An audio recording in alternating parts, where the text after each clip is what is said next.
Good morning and welcome. I'm Gene Barnes, Worship Associate today. Welcome to the Unitarian Universalist Fellowship of Wayne County. We are a diverse congregation that welcomes you as you are, regardless of your age, ethnicity, race, sexual orientation, gender identity, economic status, or physical ability. We come together to seek deeper meaning and understanding from each other and the world around us. Your presence here today is a gift that brings us closer to that understanding. We are an active community that lives its values beyond the hours of Sunday service.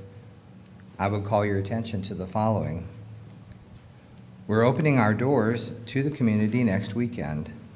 Saturday, October 15th from 10 a.m. to noon, we're holding an open house, and on Sunday the 16th, we will have Bring a Friend Sunday.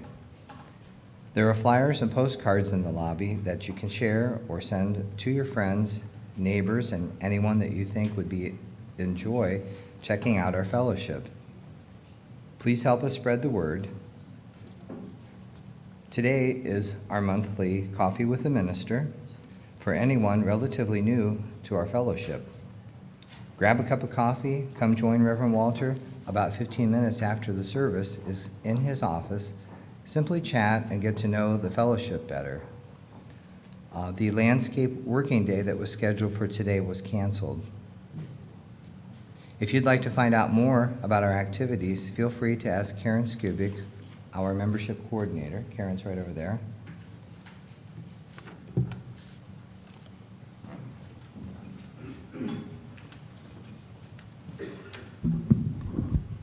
Thank you, Jean, and I'm just going to reiterate the open house next Sunday, and I think we had some. You put them away. Saturday. Thank you, everybody. I'm glad you all know. So very good. So, but for now we're here, and we would like to welcome any visitors or folks that have only been here once or twice if they'd like to introduce themselves. But I think almost everybody here has been introduced, maybe. But we're glad you're all here, and hopefully we can chat after the service over coffee. Thanks for being here.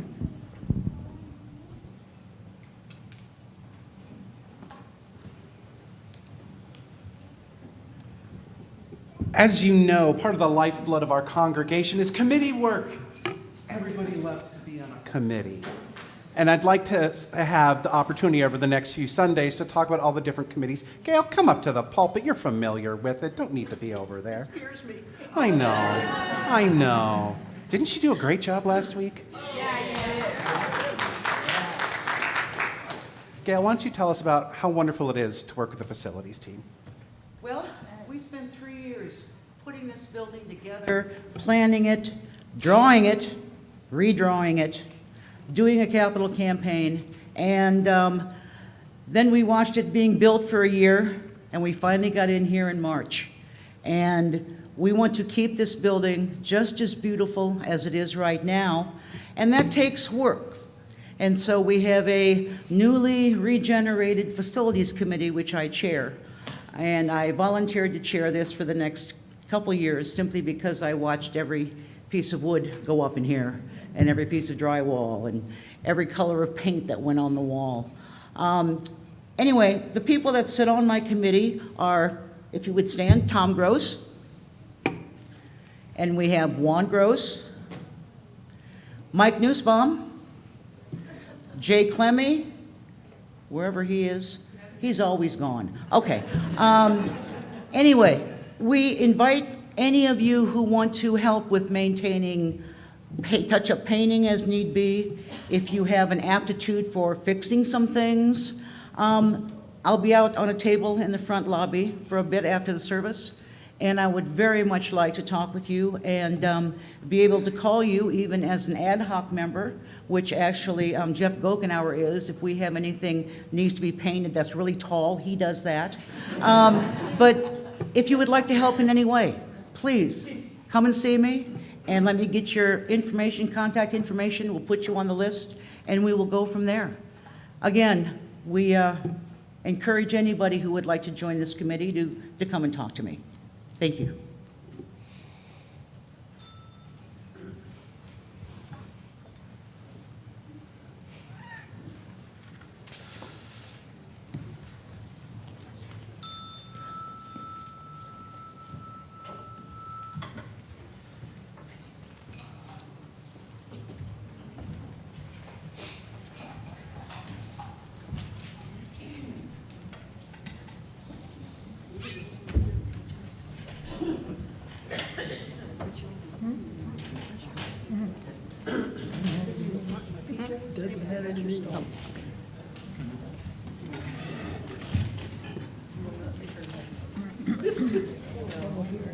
All right, I'll stand in the front in my PJs.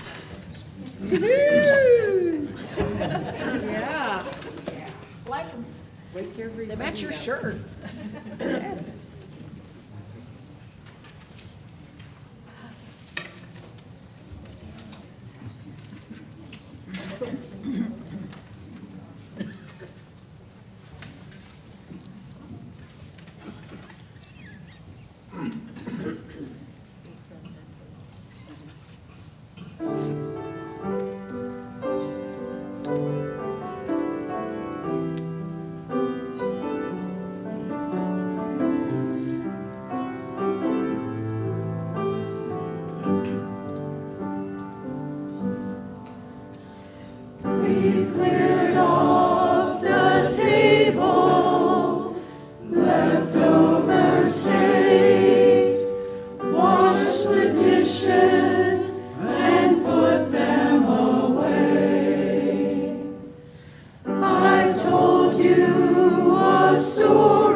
See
Our chalice lighting this morning is by Melanie Davis. Let us gather today with minds and hearts open to the miracle of life. Let us celebrate the wonder of biology, spirit, sexuality, and destiny that brought us to this point in our lives and which will continue throughout the rest of our days. In this light of truth and warmth of love, let us gather to seek, to sustain, and to serve. Let us now rise in body or spirit as we sing our opening hymn, Life is the Greatest Gift of All, in the Gray Hymnal, number 331.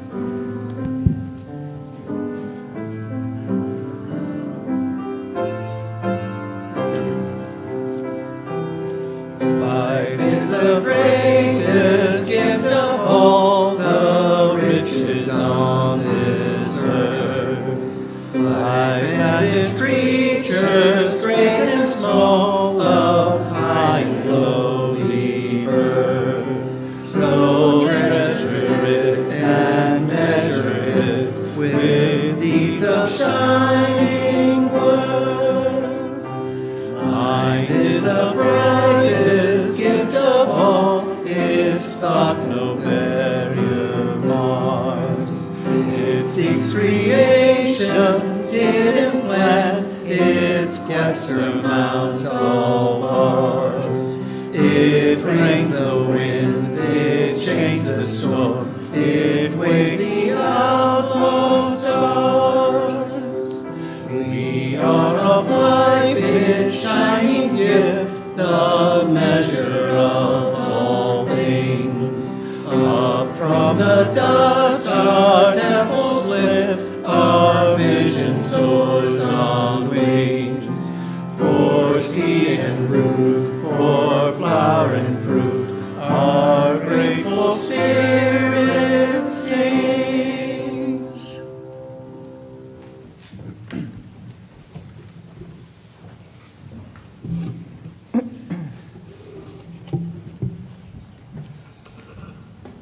Good morning.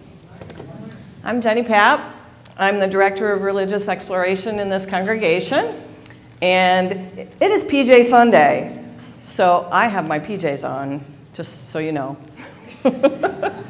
and it's Owl Sunday, so I have my owl PJs on. Got to cover all those things. In case you're wondering what's going on over here, we had PJ Sunday this morning. We had breakfast, we had coffee, and we had a little worship over here. So everyone is welcome to join us next month if you want to come for PJ Sunday. So, and a few of you were here with me. Yes. And we had raspberries and oatmeal, so just saying. And chocolate chips.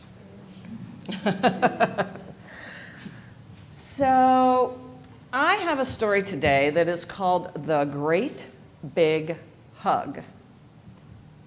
And it is about an elephant and his community of friends. And he has a problem. So, given all that information, what do you suppose, what do you wonder is in our Wonder Box today? Someone said an elephant. Save that for later. Anyone else? What do you think is in this Wonder Box? An elephant? A blanket? A unicorn? You have a unicorn in your pocket. Emmett, would you like to tell us, find out what is in here for us this morning? It is an elephant.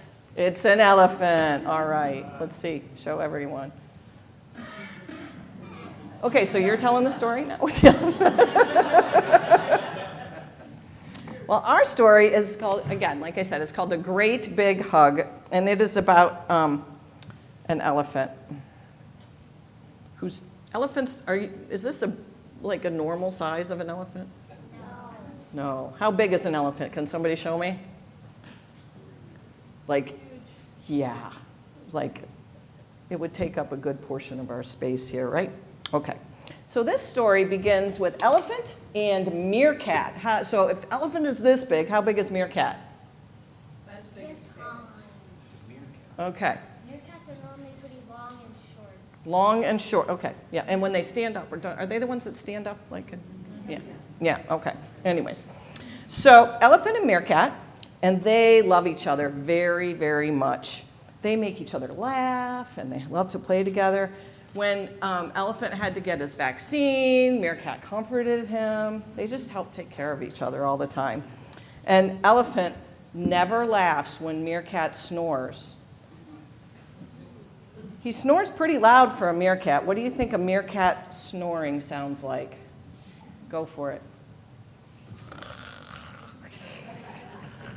Yeah, that's a good one too. I like that one. So every morning, elephant gives meerkat a great big hug, and meerkat smiles this great big smile.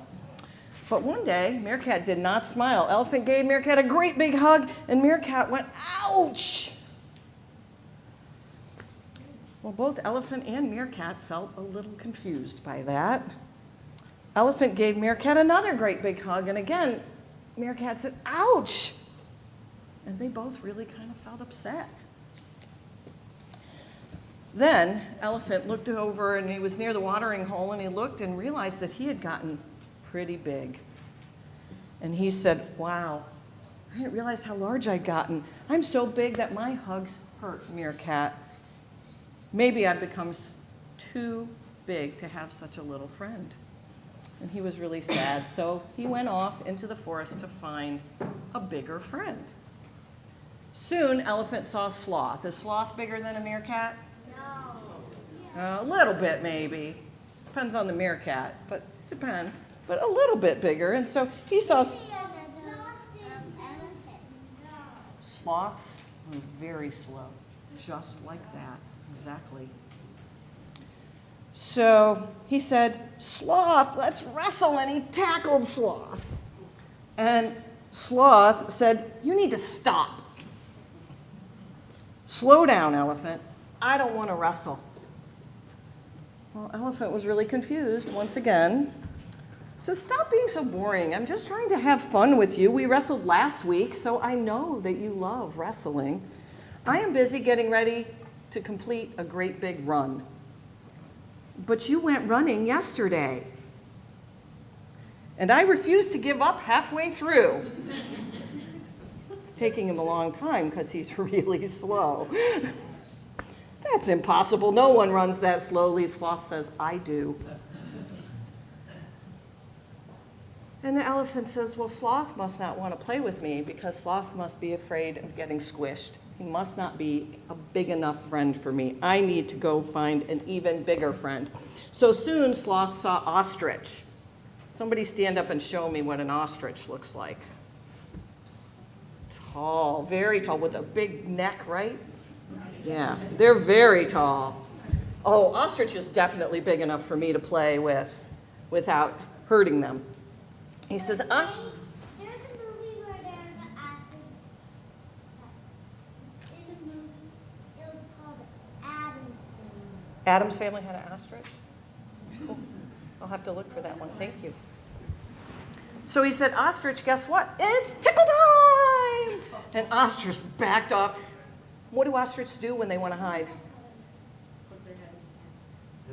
They put their head in the sand. Can you put your head in the sand?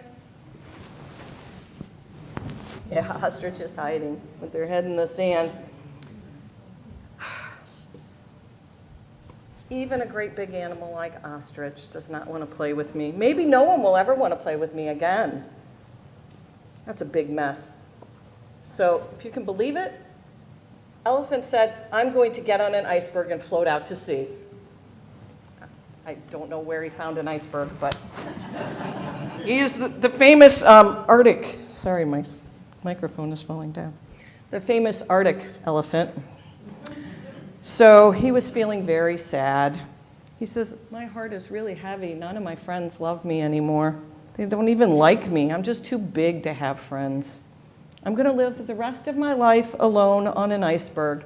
And he let out a big elephant wail. Can you wail like an elephant?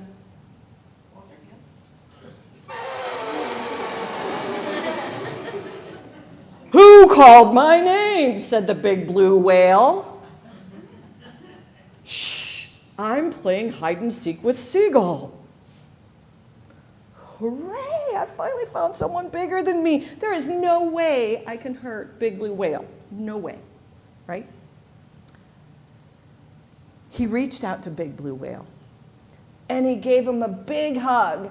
And big blue whale said, stop. Everyone say stop like a big blue whale. Stop! That's right. We should practice saying stop. That's right.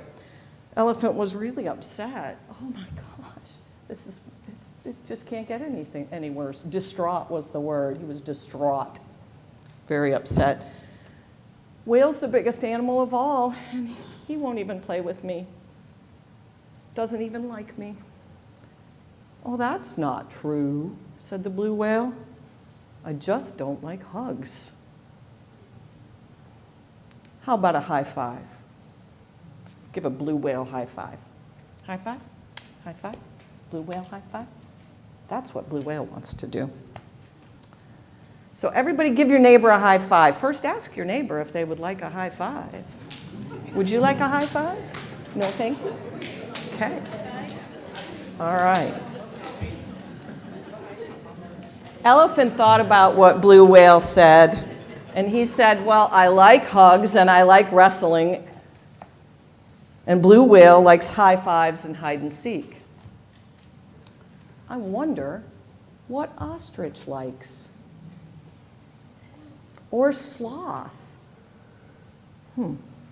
Maybe it's okay for all of us to like different things. Maybe they still like me, but maybe they just don't always like to play the way that I do. Maybe I'm not too big to have friends after all. So blue whale gave elephant a ride back to shore off the iceberg. Elephant said thank you and set off to find ostrich and make things right. Ostrich, you clearly did not enjoy my tickles. I'm sorry I didn't notice sooner. Is there something else you'd like to do? Ostrich smiled, drew a great big tic-tac-toe board on the sand, and they played tic-tac-toe all afternoon.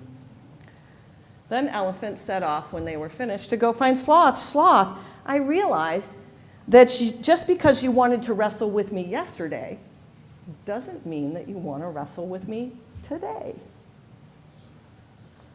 Can I join you on your run? Well, I finished my run, 2 miles in 2 days. Wow, that's a personal best, sloth. Good job. That very slow sloth. But thanks, now I'm ready to wrestle. Let's wrestle. So they wrestled around for a little while. After a while, elephant sat off to find his wonderful friend, Meerkat. And he wanted to make things right. Meerkat was sitting all alone, but when he saw elephant, he just jumped right up. He said, Elephant, I was so worried when you ran away. You didn't come back, and I didn't know where you had gone. Elephant looked at Meerkat and said, would it be all right if I gave you a small hug? Meerkat said, yes, I would love a gentle hug today. And they hugged, and Meerkat smiled, a great, big meerkat smile. So what, if you have friends, do you have friends like Elephant has friends? All of you have friends? You do? Good. I'm glad you all have friends. So one of the things I think we can learn from Elephant's story and his friends is that when it comes to touching, we need to ask first. Yeah? We ask somebody, would you like a hug? Would you like a pat on the shoulder? We had so much fun wrestling in the leaf pile the other day. Would you like to do that again? I wanted to do it one day with Dad. Yeah. Dad said no. Yeah, well, that was the day Dad didn't want to wrestle in the leaf pile. We have to ask. So no matter how young. Dad thought that he didn't have a leaf blowing, but he did. Yeah.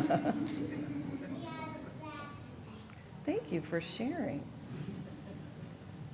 No matter how old or young we are, we all need to ask before touching, right?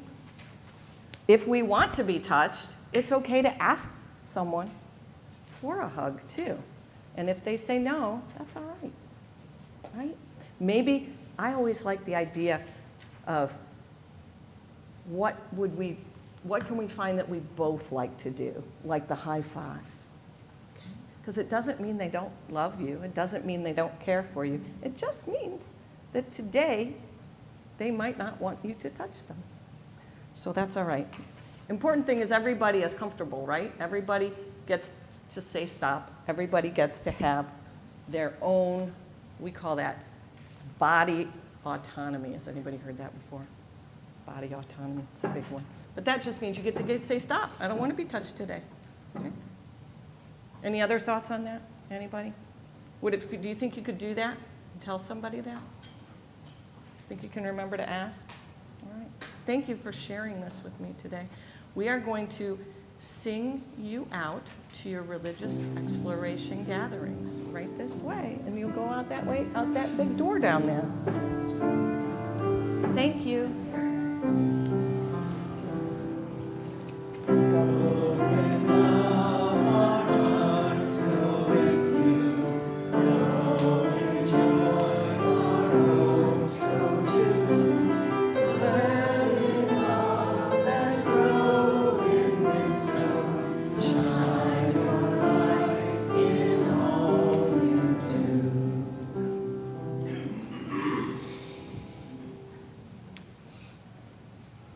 So I just want to take a moment. You may have noticed during the prelude I was rude and on my phone.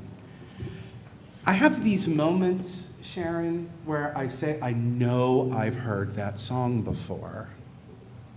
I first heard that song in 1992 at college.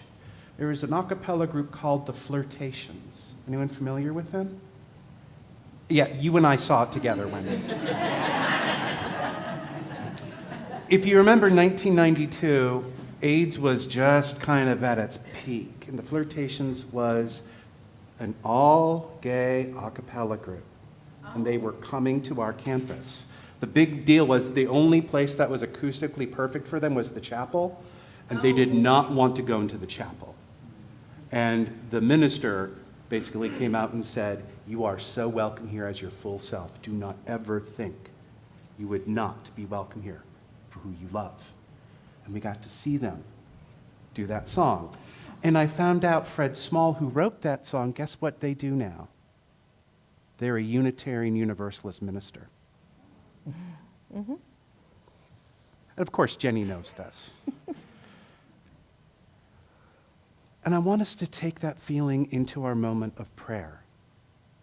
Because if we think about all of the things in our life that tell us who we are, all of our bits of identity that can be so complex, and how we can turn them into a simple song of hope. Everything possible. Some women love women. Some men love men. Be who you are. Is this not our prayer? Is this not what we hope in every single moment in our lives, that people can be who they are? We think of all of those women in Iran right now, struggling to be who they are. It is not about the hijab, it is about being told to wear the hijab. We think about the women in this country. It's not about reproductive rights. It's not about whether or not abortion is bad or good. It's about being told that you cannot. The freedom to be who you are. That is what we pray for. To have that ability, to have that right to love and be as we are.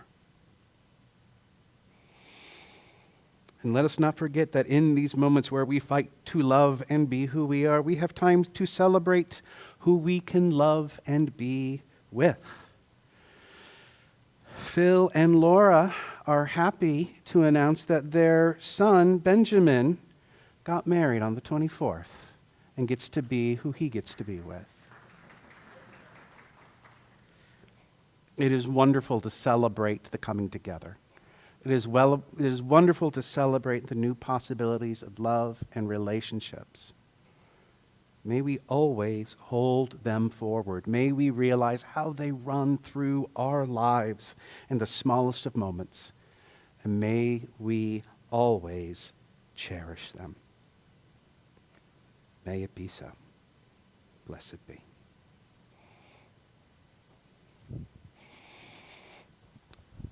No peeking.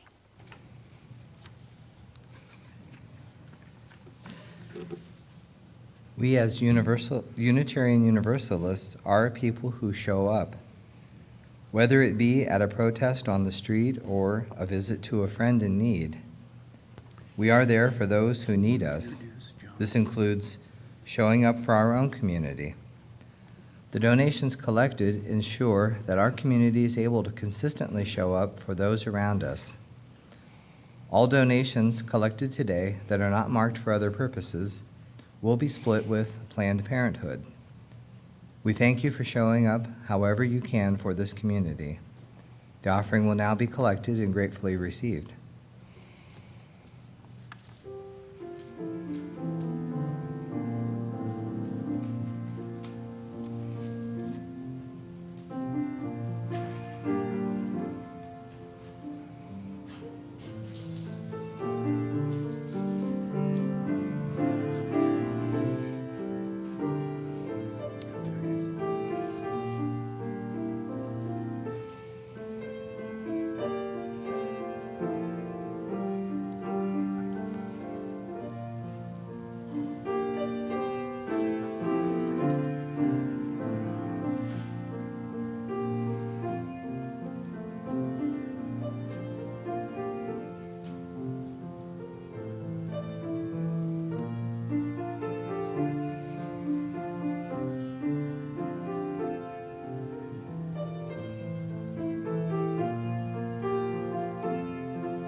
Please join me in the unison reading. The words are on the screen. Let us be grateful when we are able to give, for many do not have that privilege. Let us be grateful for those who share our gifts with us, for we are enriched by their giving. Let us be grateful even for our needs, so that we may learn from generosity of others.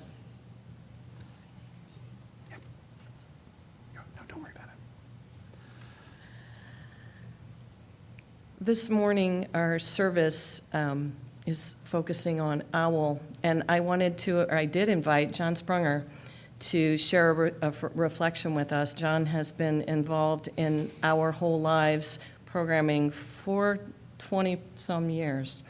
So, welcome, John.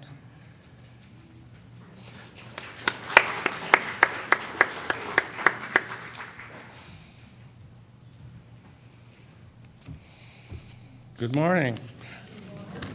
In part, my involvement in O.W.L is reactionary, a response to my own lousy sex education in the 1950s and 60s, which consisted of ignorance and prejudice, much of it passed along by ill-informed kids like myself and enabled by complacent adults. But I sometimes wonder if, say, in 1963, at the age of 14, I had actually had a good education in sex and sexuality, what would I have learned from the prevailing psychiatric, scientific, legal, think J. Edgar Hoover, and religious attitudes of the day, much of which found its way into my closet anyhow? And what would my cohorts, boys and girls, indeed there were only boys and girls, males and females back then, have learned about the facts of life from the prominent white male point of view? Over 20 years ago, Susan Hetty accepted the charge from Elaine Strawn implementing a new sex and sexuality curriculum. And after explaining O.W.L one evening during a meeting of RE teachers, she looked around the room and said, I think I'll ask, John Sprunger to join me. Thus, I was called to the ministry. And it is a ministry. Before I was a UU and prior to my involvement in O.W.L, I had once said something about how rewarding it could be to teach sex education. I was a new nurse at the time, and one of my colleagues responded by telling me of her younger sister's pregnancy. That sister, 15 years old, had been told by her parents the following about dating: just keep your clothes on and everything will be all right. 15-year-olds are adolescents, still susceptible to residual dangers inherent in magical thinking of childhood. What about the underage father of that girl's baby? You might be tempted to boo and diss him, but what pressures and assumptions about what it means to be a male might have been playing on him? What of the LGBTQ plus gender nonconforming individuals who are overlooked at best and legislated into pariahs and sometimes kicked out of their homes or worse?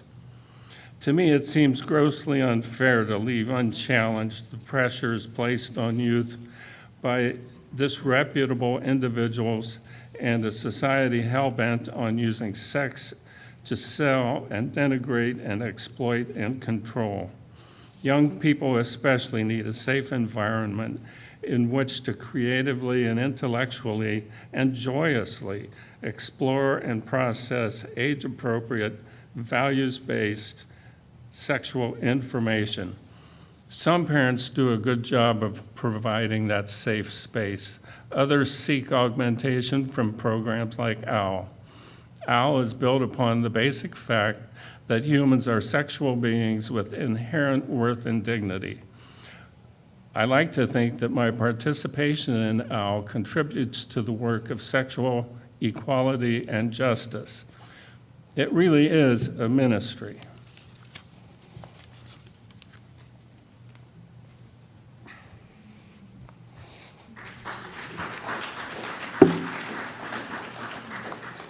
John, the answer is yes, your work does contribute to equality and justice, and it is a ministry.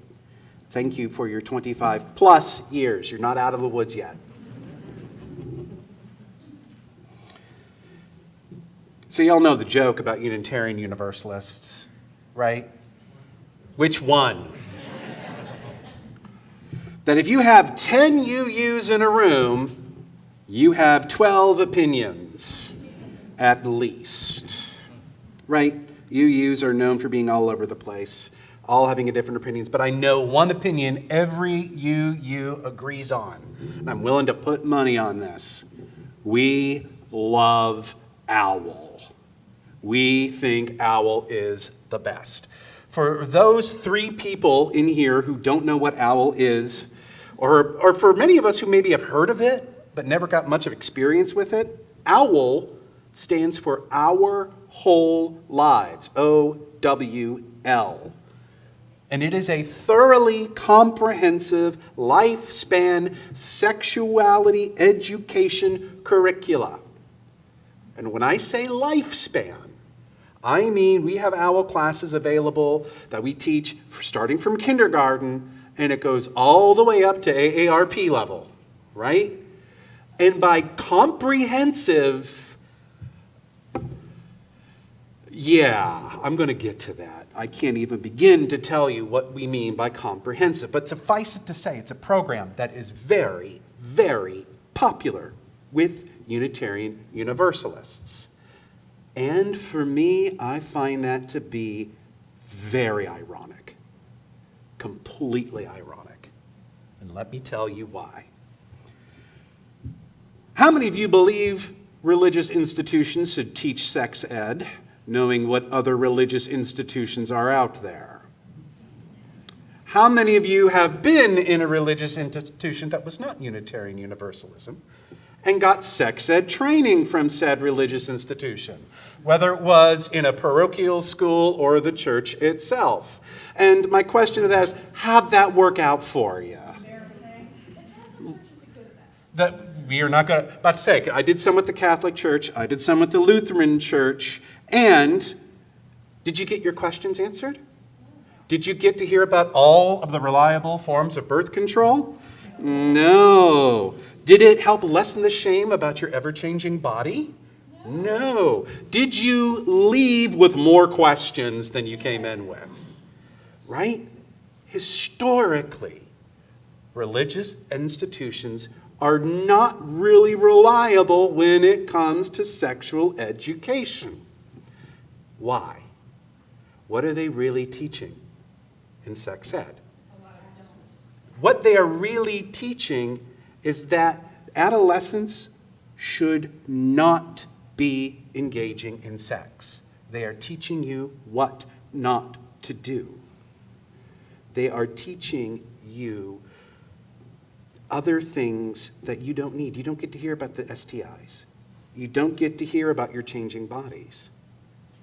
So I think a lot of us agree that sex ed should be kept away from religion.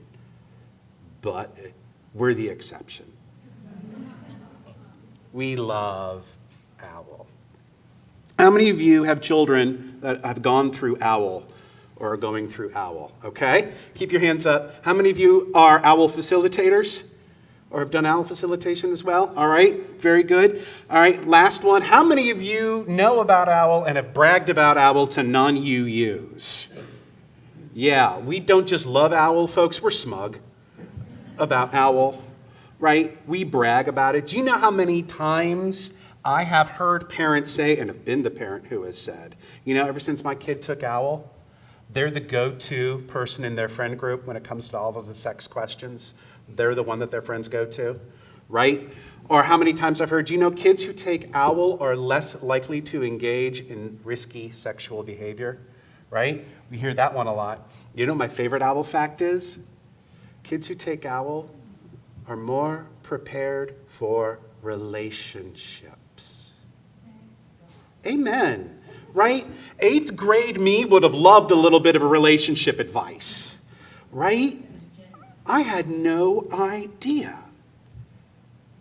We love OWL because OWL does things right. What's the magic? How do we do it? How does OWL work? I would actually let you talk, but then that would be my sermon, because you know the magic. How many of you say OWL works because it gives them the facts as they are, right? It's just straight up facts, right? That's why it works. That's true. It does give facts. You get the facts. But if you look at the OWL curriculum, anyone know how many workshops are in the OWL curriculum? How many? 26 for middle school. 26 for the middle school 7 through 9 curriculum. I had 25. I forgot there was a new one. And it's divided into 6 units, right? Sure. 6, sure. 26 workshops. That's half a year if you think about it, 26 weeks. About 6 of those workshops focus on what I would call the facts. And by facts, I mean anatomy, bodily changes through puberty, gender identity, sexual orientation, sexually transmitted diseases, contraception, pregnancy. Those are factual things, right? Scientific. We can go about that. And while the facts are important, and while we give the facts, what is good is how it puts these facts of life, into context. Example. I'm going to give you a fact. Tell me if this is a fact that you agree with.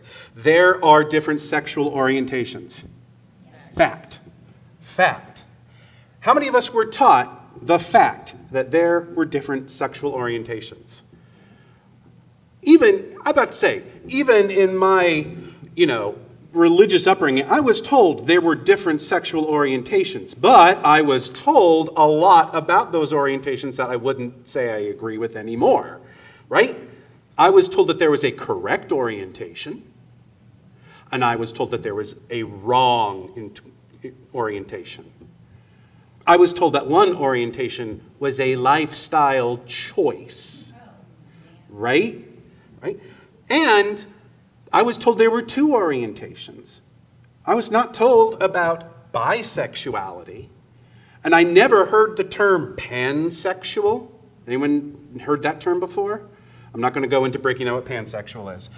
And I only heard the term asexual in science class, and it never referred to humans. Right? And for those who were beginning to realize their sexual orientation and identity, being in that environment, being told that what you were feeling, you were choosing to feel, and it was wrong. And wasn't just wrong, thinking it was a sin, acting on it, an abomination.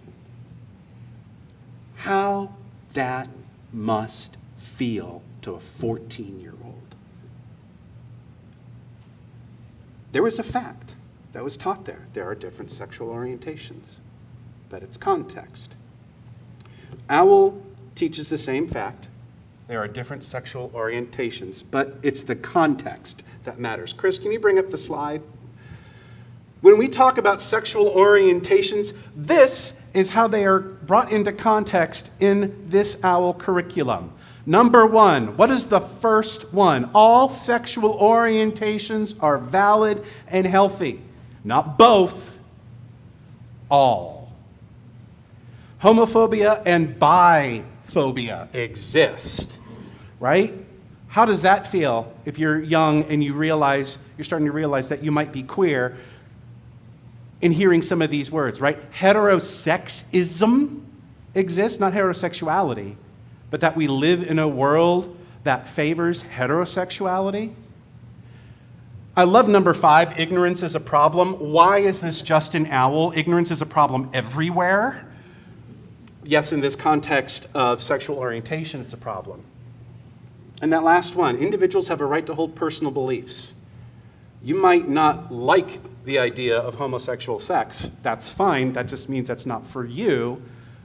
And you can have your own values, but you don't get to discriminate. Same fact. There are different orientations, and this is the context.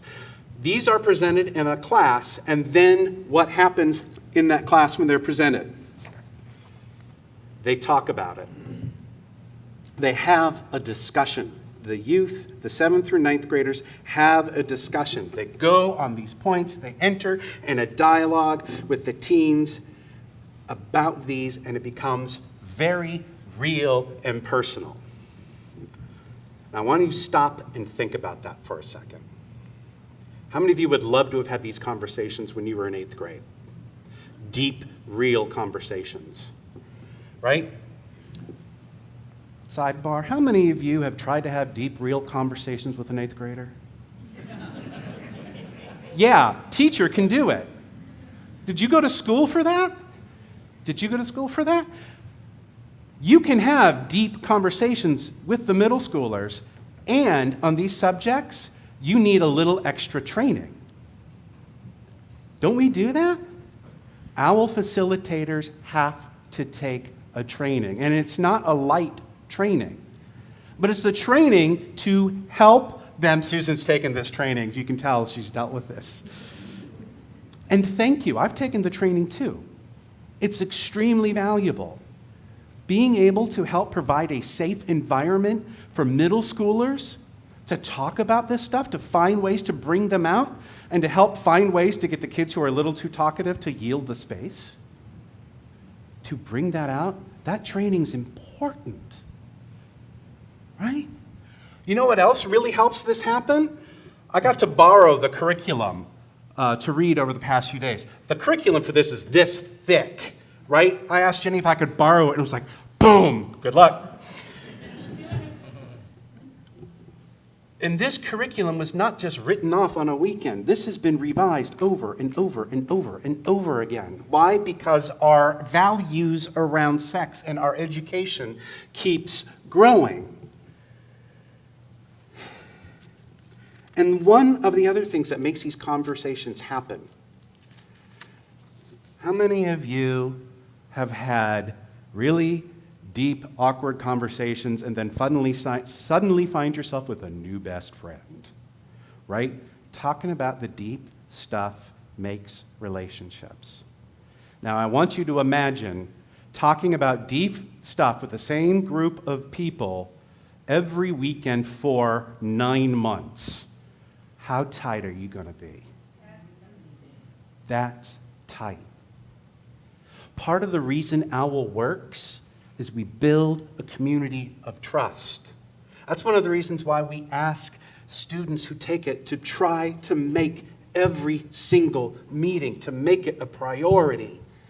Because if you don't get into that group, you don't get the trust and you don't get the full OWL experience. This is a commitment. So we've got wonderfully trained facilitators. We've got a thoroughly researched curriculum. We've got an environment that invites bonding and connection. Obviously, that is the key to OWL success. Yes? No. Almost. I mentioned OWL was comprehensive. Chris, can you give me the next slide? How many of you recognize this? Okay. Where are my OWL facilitators? These are the 5 circles. Let's see if I can do this without my notes. The 5 circles of sexuality that OWL teaches, right?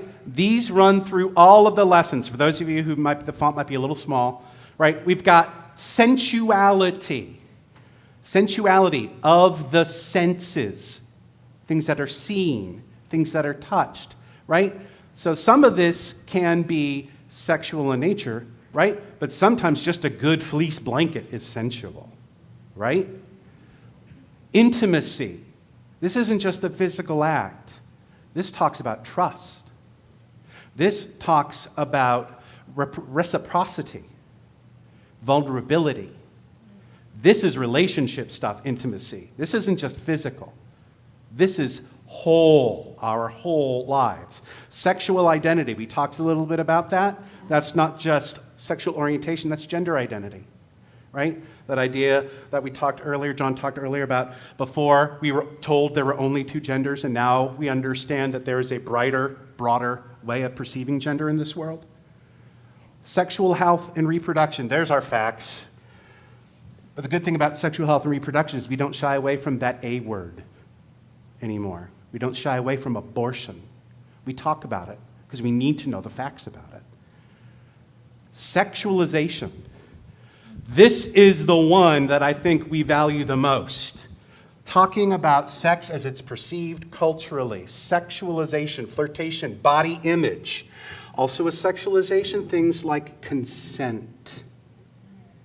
Things like sexual assault.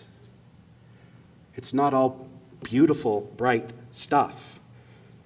There is darkness that we teach. But we need to know this, don't we?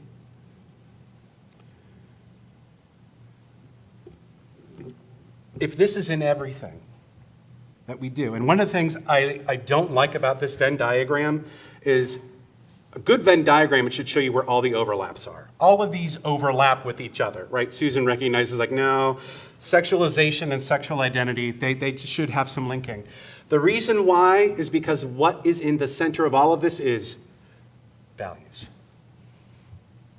Values. This is what is all about. This is what makes OWL work. Values. And to that, I go back to the beginning. Sex ed has always been about values. That horrible sex ed that we learned in those Catholic schools or those Protestant schools has always been about values. We were told in those days that our bodies, our physical bodies, are traps for our souls. That the physical world should not be our concern, to put our mind solely into the spiritual world and to ignore things of this plane. The body is a vessel. You maintain it, but you do not enjoy it. That was the value that we were taught. How many of you believe that? How many of you believe that this physical world offers things of beauty? How many of you believe that this physical world offers things of joy and of pleasure? How many think that we are worthy of that? That is what makes OWL work. Sex has always been about values, and it has always been in a religious context. Marriage is not just a legal institution. Folks, it was a sacrament first and foremost. Rites of passage happen with sexual markers. Catechism during puberty, bat mitzvahs. Our culture has tied sex and religion since forever. Why not teach it well? Why not put our values into it today? Why not show our children what they can be and to love those bodies, those vessels that they are in?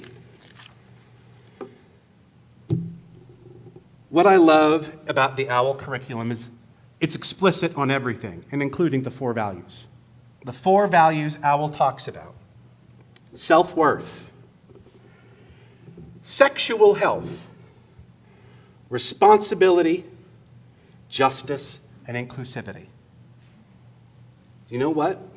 You make one minor change, and those are UU values for everything in our life. Self-worth, responsibility, justice and inclusivity, spiritual health.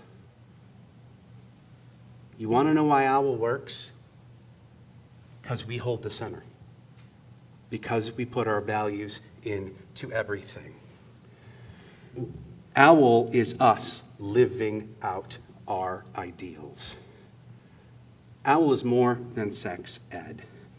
It is more than something to simply brag about to our friends, and we should brag about it. Plain and simple, folks. OWL is ministry. It's our ministry.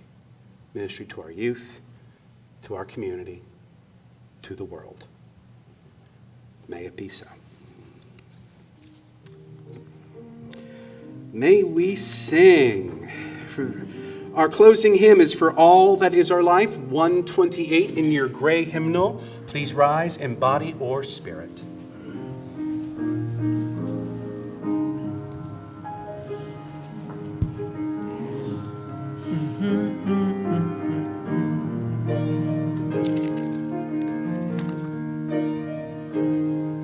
For all that is our life, we sing our thanks and praise.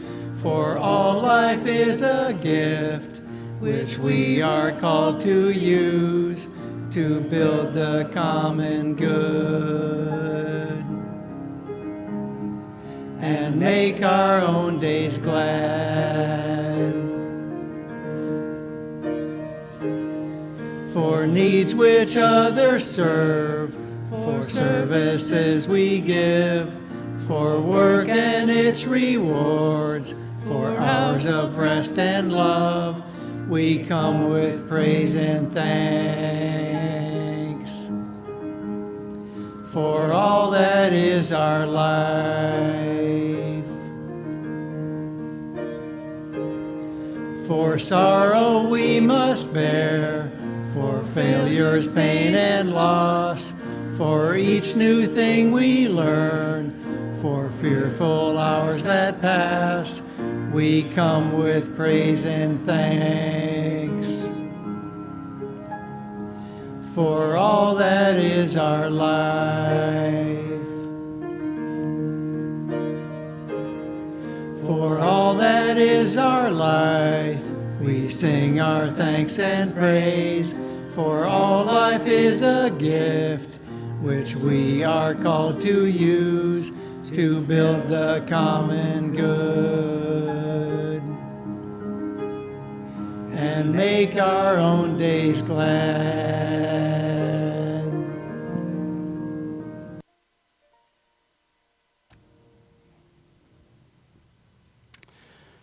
Before our benediction, I want to remind folks once again about our open house this weekend. Make sure to grab some cards, get them sent out to folks. And I also do want to tell you all about Bring a Friend Sunday. How many of you love the idea of asking someone to come to church with you? Thank you, Janice. We brag about O.W.L. We brag about our values. How many of you have that friend that you think, you know what, I think they're a you, they just don't know it? One way to find out, folks. We've always said, I wish I would have found this place sooner. Help someone else find this place sooner. Our benediction comes from Karen Mason Miller. First, be quiet. Give away your ideas, self-certainty, judgments, and opinions. Let go of defenses and offenses. Face your critics. They will always outnumber you. Lose all wars. All wars are lost to begin with. Abandon your authority and entitlements. Release your self-image, status, power, whatever you think gives you clout. It doesn't. Not really. Give up your seat.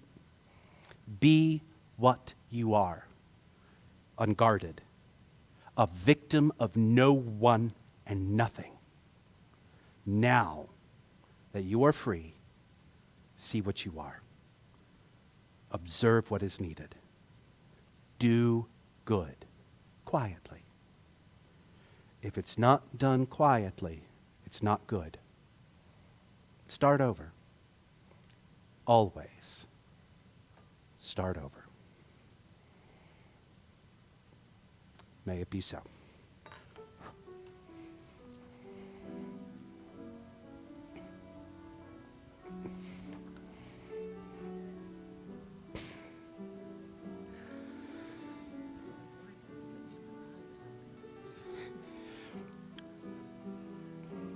I got you.